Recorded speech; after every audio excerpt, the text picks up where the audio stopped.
Buenos días a todos. Doy gracias a la organización de la jornada por haber contado con nosotros y a la cátedra. Esta es una charla que hemos preparado con María Ángeles Latorre de la Universidad de Zaragoza y yo soy Javier Álvarez de la Universidad de Lérida y vamos a seguir profundizando sobre aspectos para mejorar la sostenibilidad en producción porcina. A lo largo de los siguientes 30 minutos vamos a tratar de, primero, seguir contextualizando esta coyuntura, cuáles son los atributos que se le aplican para calcular el impacto ambiental de la producción. Vamos a ver qué se está haciendo ya actualmente para aplicar las mejoras técnicas disponibles para reducir estos impactos, principalmente relacionados con la alimentación. Luego seguiremos comentando aspectos para el cálculo de la huella ambiental de esa alimentación y finalmente acabaremos comentando cuáles son las herramientas que para el futuro se plantean para integrar mejor esta ganadería con el territorio. Como ya ha comentado Pedro, algunos de los atributos directos, y en el caso del porcino, se le atribuye especialmente un impacto sobre ciertos bienes comunes, sobre todo en el atributo de acidificación y eutrofización. La acidificación es la presencia de gases acidificantes en el medio ambiente que dan lugar a la liberación de hidrógeno, son gases nitrogenados y azufrados que cuando se mineralizan acidifican o pueden acidificar el suelo y el agua. Mientras que la eutrofización es el enriquecimiento de nutrientes cuando se vierten sobre aguas o suelos ciertos residuos que debido a su riqueza en nitrógeno y fósforo hacen que crezcan algas y otros organismos, con lo cual hay un consumo excesivo de ese oxígeno en ese medio que deteriora al final la vida en el mismo. También, como ha comentado Pedro, otro de los impactos son las emisiones de carbono que contribuyen al efecto invernadero y al calentamiento global y en este caso las nuevas comunicaciones en torno a estos cálculos nos hablan de que hay una partida de estas emisiones, como puede verse en la parte izquierda de la figura, que se produce en países exportadores donde son debidas a la producción agrícola y luego hay otra parte de las emisiones en la derecha de la figura que se producen en los países importadores debidas al flujo comercial de estos productos, en lo que hace que haya un nuevo abordaje del cálculo de los objetivos nacionales de reducción de emisiones en el que haya que considerar también estas partidas deslocalizadas.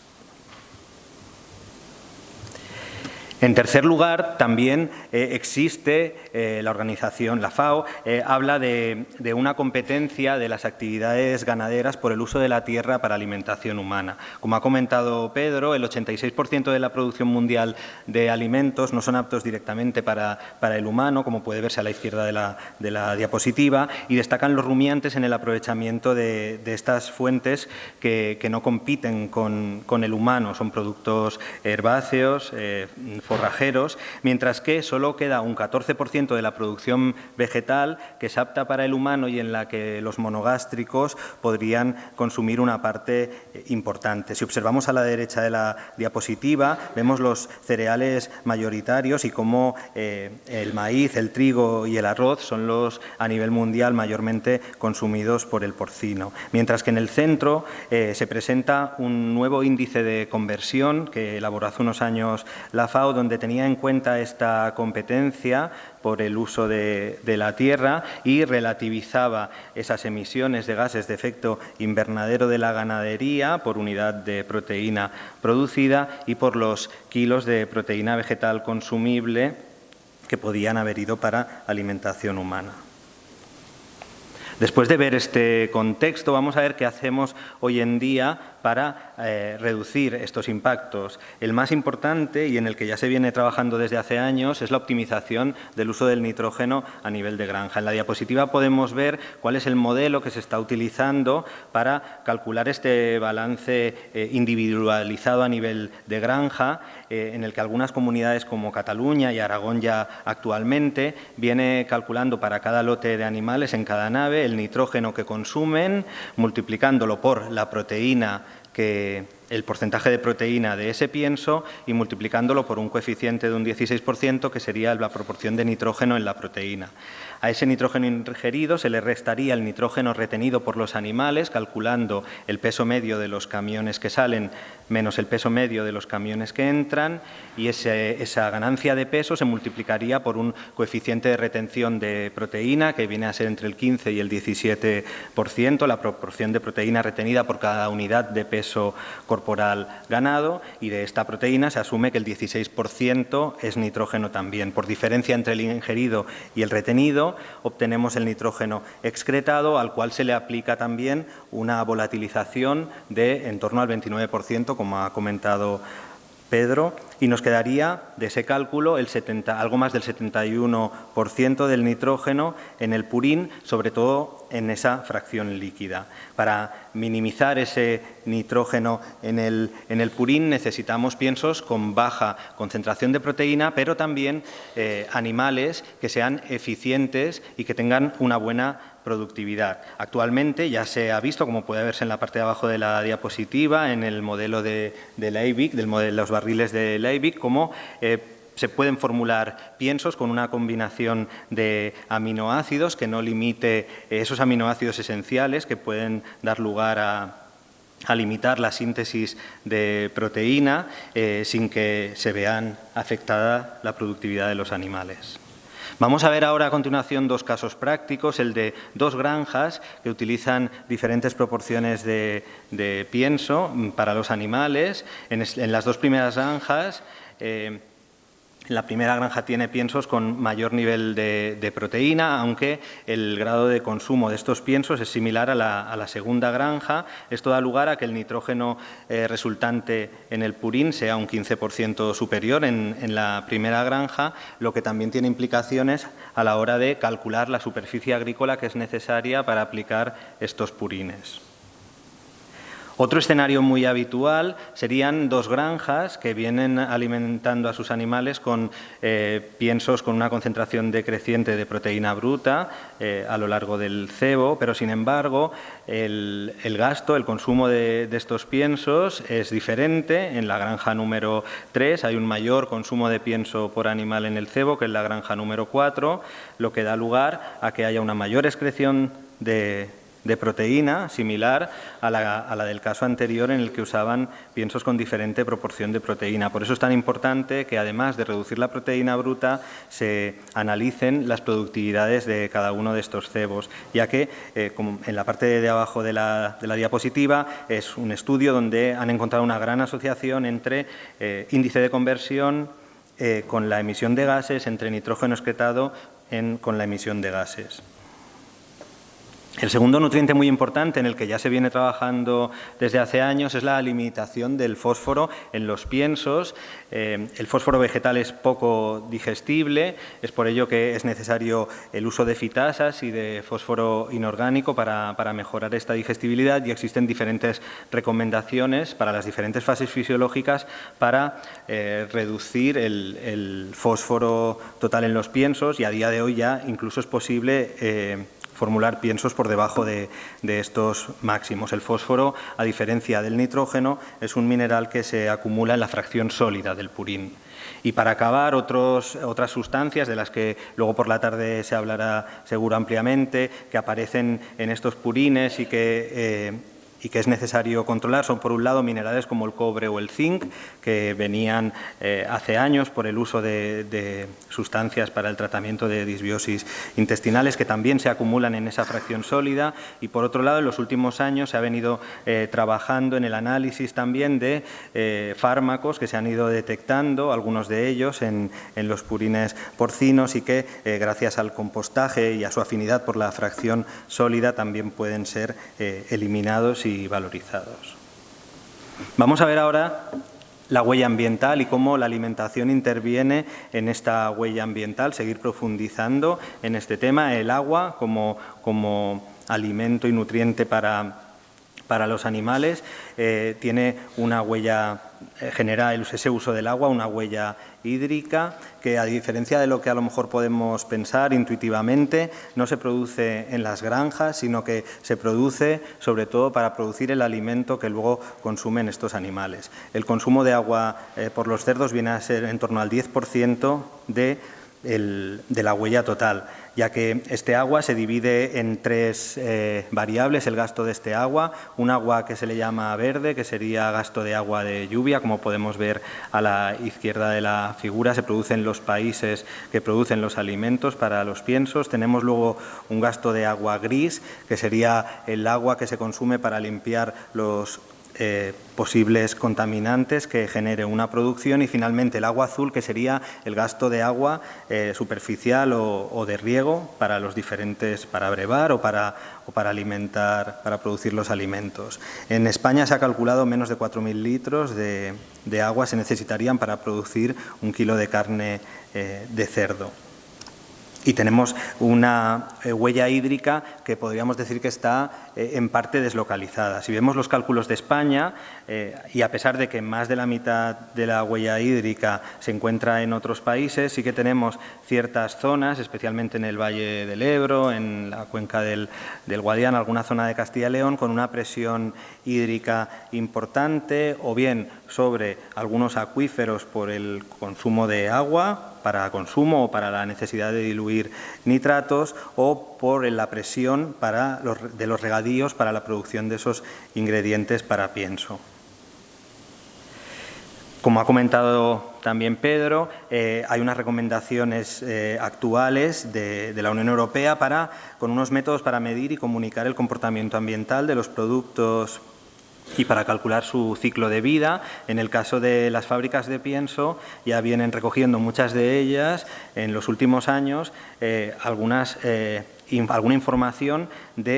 agrícola de los alimentos que están produciendo para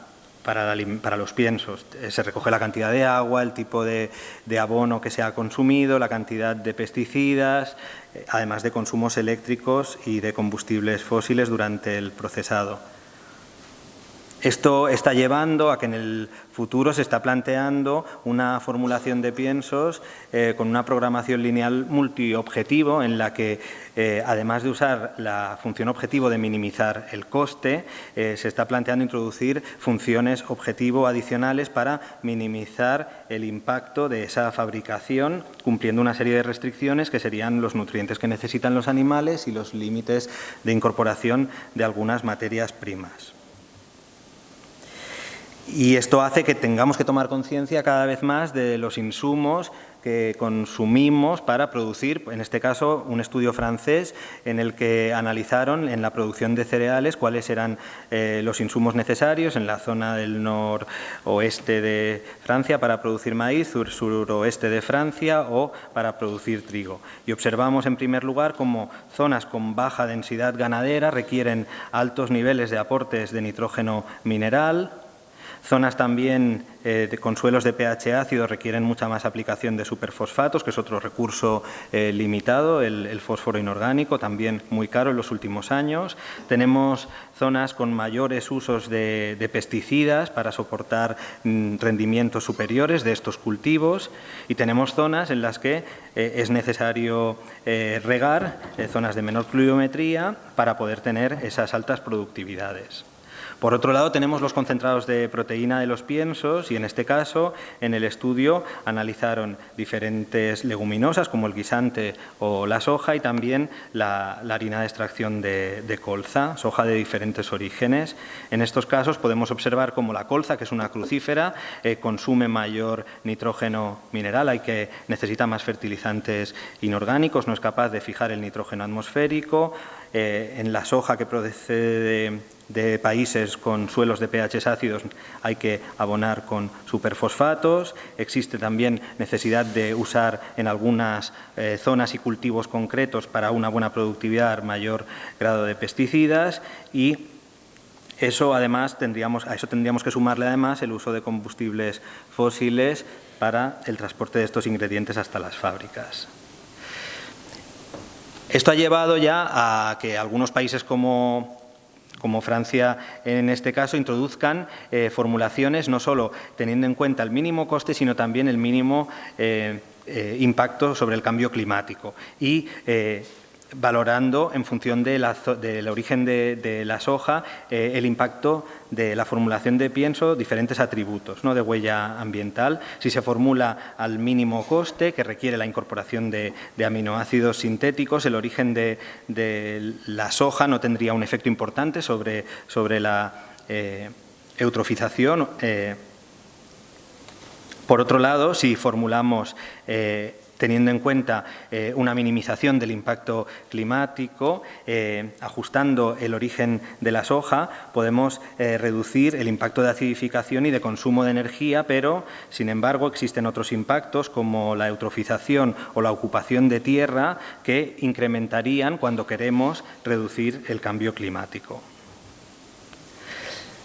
Otra de las líneas es reducir el impacto buscando una mayor relocalización de la producción de ingredientes. En este caso, cuando se comparan dietas control con dietas que introducen sobre todo leguminosas de origen local, producidas en el entorno más próximo, como el guisante, como el aboncillo, se reduce el impacto sobre el cambio climático y sobre el consumo de energía porque no necesitan tanta fertilización nitrogenada esos suelos. Sin embargo, como son cultivos que tienen rendimientos bajos, presentan un mayor impacto de ocupación de tierra, por ejemplo, que cuando usamos cereales. El concepto de economía circular es otro de los principios que debe introducirse cuando queremos tener en cuenta la huella ambiental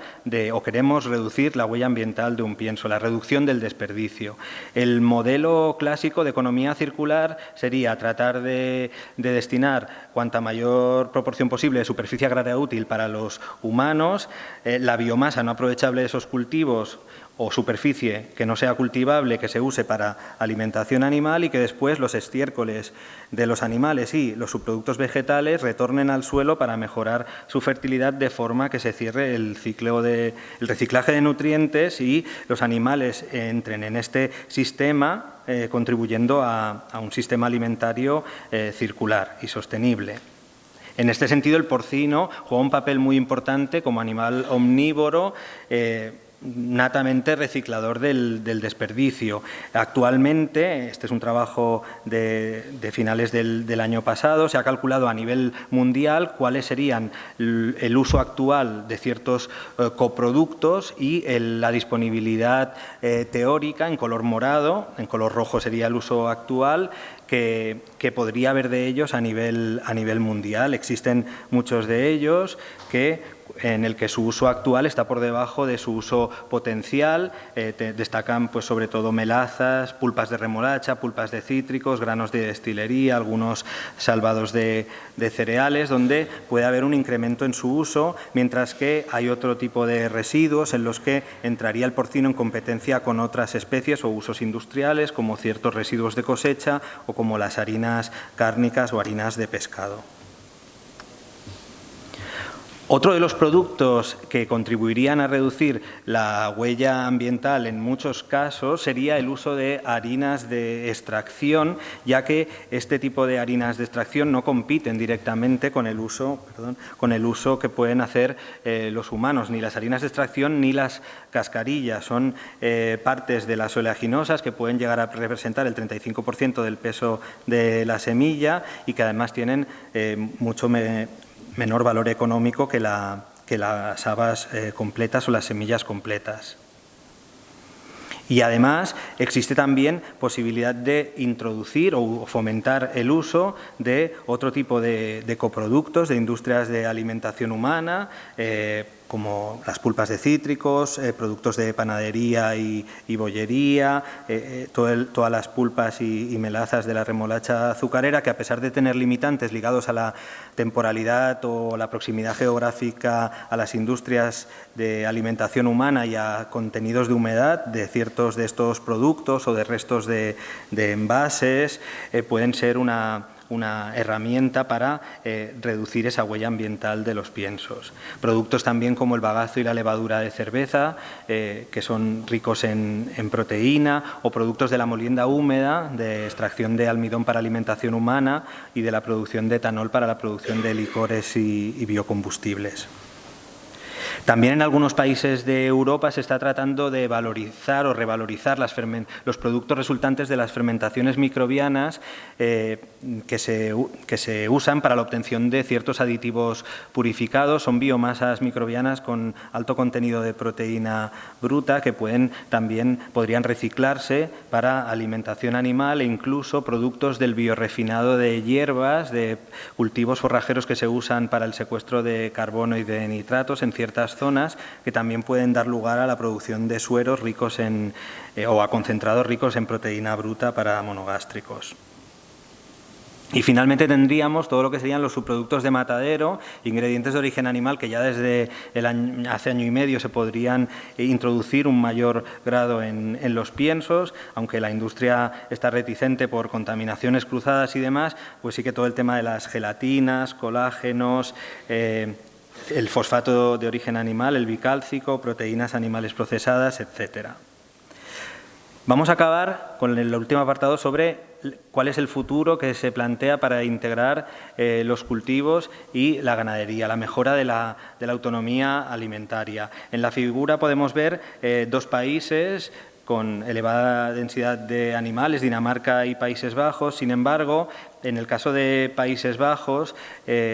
son granjas con muy poca base territorial, lo que les ha supuesto un problema o un excedente para la aplicación de los purines y también para la provisión de ingredientes para los piensos. En estos casos es interesante trabajar colectivamente con el territorio y aplicar principios de ecología industrial en la producción ganadera para autoabastecer a los animales, mejorando la autonomía alimentaria y que los animales abastezcan a ese territorio aportando materia orgánica y minerales para la fertilidad del suelo. ¿Cómo podríamos hacer esto en nuestro entorno o cómo fomentamos la circularidad y la introducción de ingredientes próximos en el porcino? En el caso de Aragón o en el hemisferio norte tenemos que dividir el año en dos épocas en el que tendríamos un tipo de piensos que se abastecerían con cultivos de enero a junio nos abasteceríamos con cultivos de verano, con lo que se cosecha a final de año, mientras que en la época de julio a diciembre nos abasteceríamos con cultivos de invierno, con sobre todo cereales de invierno. En estos casos también tenemos que tener en cuenta qué tipo de tierras tenemos o cuál es la disponibilidad de recursos en secano y en regadío, porque eso afecta luego al rendimiento de los cultivos y a la tierra necesaria para abastecer a los animales, y qué nivel de insumos adicionales, qué tipo de aditivos, por ejemplo aminoácidos sintéticos, necesitaríamos. Y ahora veremos a continuación muy brevemente un ejemplo donde se presentan tres escenarios con diferentes tipos de dietas para ver el impacto que tiene el tipo de dieta sobre la tierra necesaria para abastecer a estos animales, y lo compararemos con la externalización de estos ingredientes para el pienso. Dietas altas en proteína con bajo contenido de aminoácidos, bajas en proteína con alto contenido de aminoácidos o bajas en proteína sin aminoácidos. ¿Y cuál es el resultado de estos tres tipos de dietas? Vemos que, teniendo en cuenta las necesidades de los animales, los ingredientes que necesitaríamos y la proporción de cada uno de ellos para dar respuesta a las necesidades de los animales, tendríamos a la izquierda la dieta de los 6 primeros meses del año, la dieta de los 6 últimos meses del año. Vemos en primer lugar la diferencia en los cereales necesarios, los concentrados de proteína que necesitaríamos para ellos.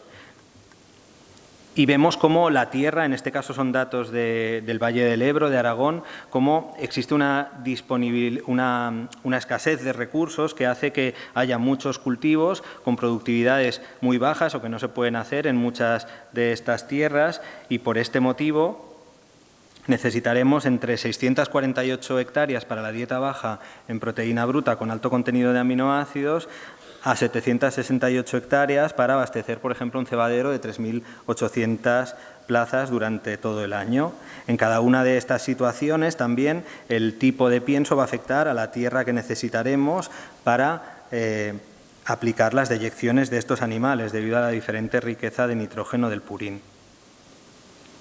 Esto hará también que el territorio tenga un mosaico de cultivos diferente al formular diferentes dietas para diferentes tipos de pienso. En el primer caso, con una dieta alta en proteína bruta y bajo contenido de aminoácidos sintéticos, es el que más va a fomentar el cultivo de leguminosas, que son favorables desde el punto de vista de fijación del nitrógeno atmosférico y de reducción de los aportes de nitrógeno al suelo. En todos los casos,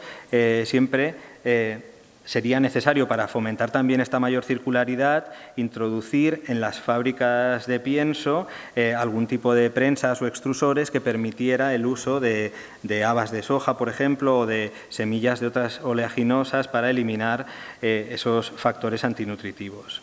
Y finalmente vamos a ver cuáles son las metodologías que se están usando en algunos países de Europa en el cálculo de los balances de nitrógeno que hasta ahora en España hemos abordado mayoritariamente a nivel de animal. El cálculo de nitrógeno a nivel de granja implica tener en cuenta todas las entradas y todas las salidas de nitrógeno, no solo el nitrógeno contenido en los animales, sino también, como vemos, el nitrógeno que contiene, si en el caso de que